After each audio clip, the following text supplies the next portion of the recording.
Who you listen to? To minimise your exposure, use either a hand-free or wireless device, minimise calls, use texting rather than voice. It's a popular product, but overwhelmingly it's a safe product. Do you think we should have waited?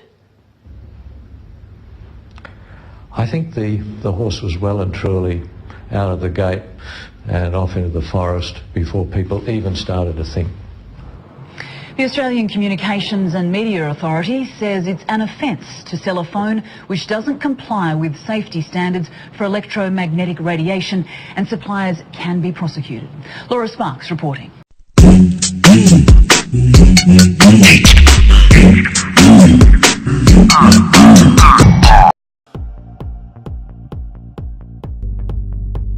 So I'm sure that as you just saw now, you might have got a clear picture about the adverse effects of communication. Communication and communication techniques are increasing day by day. As you can see here, competitions are also increasing in this field. Like these towers, they are of different brands, creating maximum effort from their side to make communication easy as well as reduce our lifespan. Children that grow up in our new mobile phone world are exposed to microwave radiations from the moment they are in the play. However, the effects of microwave radiation on infants is unknown to most parents. Children are more sensitive because of their thinner skulls, their still developing nervous systems and increased levels of cell division, and their less robust immune systems. A German study showed that a 3 times higher risk of developing cancer for people who lived within 400 meters of a cell phone tower for a period of 5 years.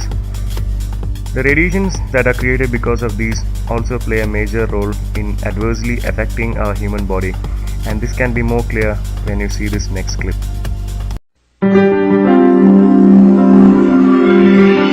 In 1903, Madame Curie won the Nobel Prize for her pioneering work on radioactivity, which she mistakenly considered harmless to humans. We now know that her premature death from a rare blood disease was directly related to her exposure to radiation. Lead was a common ingredient in house paint and other household items, until scientists fully understood the deadly effects of lead poisoning.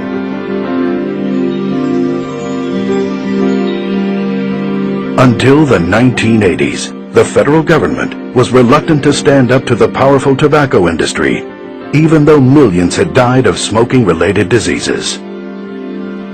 Let's face it, sometimes we're slow to recognize danger when it's not painfully obvious, and the government is reluctant to take action even after the danger is exposed.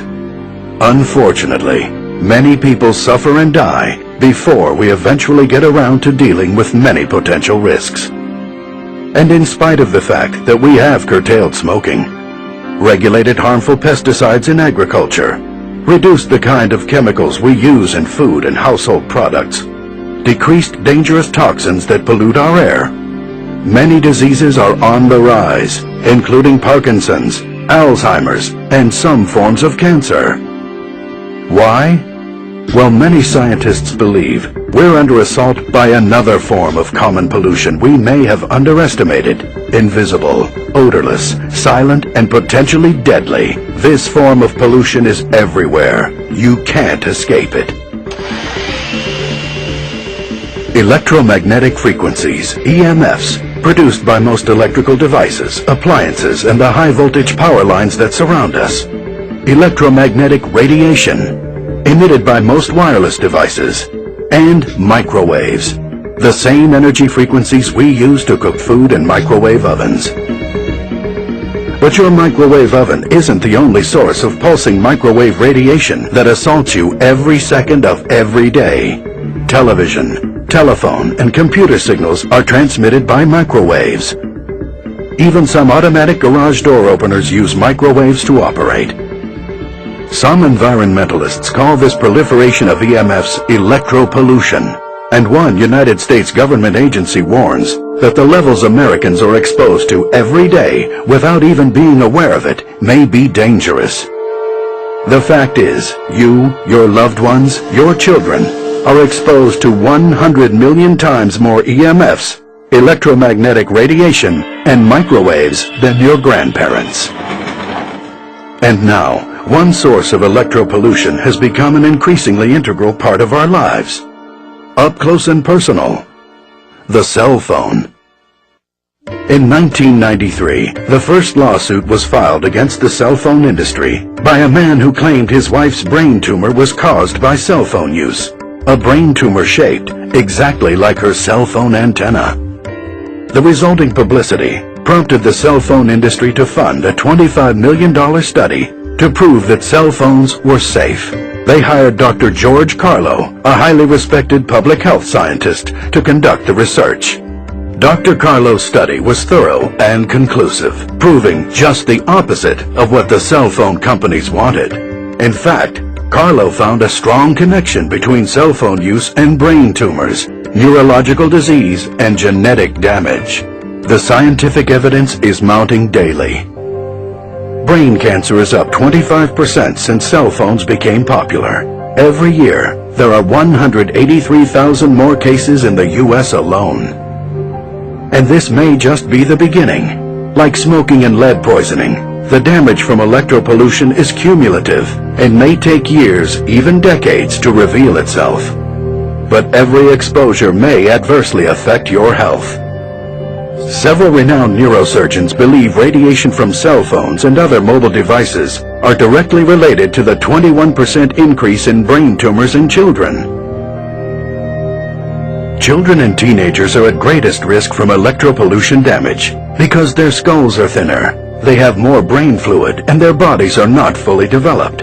How much time does your child spend on the cell phone every day? And how will the constant barrage of electromagnetic radiation from cell phone use affect your child's health in 5 years, 10 years, 20 or more years? And if you think using a hands-free set reduces your risk of exposure to deadly radiation, think again.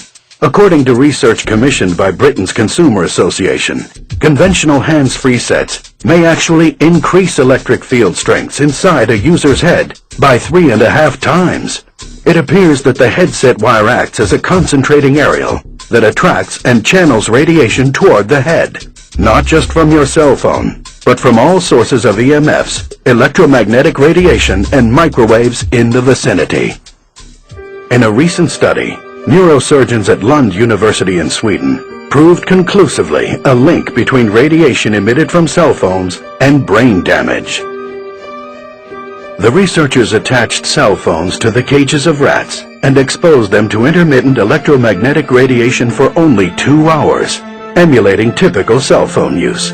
50 days after that single 2-hour exposure, the rat's brain showed significant blood vessel leakage, as well as areas of shrunken, damaged neurons. Researchers concluded that if human brains are similarly affected, the damage could produce significant long-term mental deficiencies. And in 2004, respected scientists in Sweden proved for the first time a definitive human link between cell phone use and benign brain tumors located exactly where the patients held their cell phones. Dr. Sheldon Levy, a respected physician and surgeon, has studied the effects of EMF radiation. I have to tell you, it's hard to ignore the data. We must consider the long-term risks of cell phone use. If indeed the effects are cumulative, then young people who are using cell phones at such an early stage in their development run a particularly high risk. But cell phones aren't the only culprit. Scientists have become increasingly concerned about the potential risks involved in exposure to low-level microwave radiation from microwave ovens. Keep in mind, like all forms of radiation, you may not see or feel the microwaves that escape your microwave oven. But don't underestimate the power of this insidious form of electropollution. Just think, it only takes about a minute to boil a cup of water in a microwave oven. Disconcerting when you consider the human brain is 90% water. And there is no escaping this invisible menace. Electropollution is not limited to cell phones and microwave ovens. Home computers, laptops, cordless phones, televisions, refrigerators, hair dryers, coffee makers, even our cars add to the daily accumulation of electropollution that may be pushing us closer to a national health crisis. Do you or your children use a laptop computer or a video game console? Do you use these devices on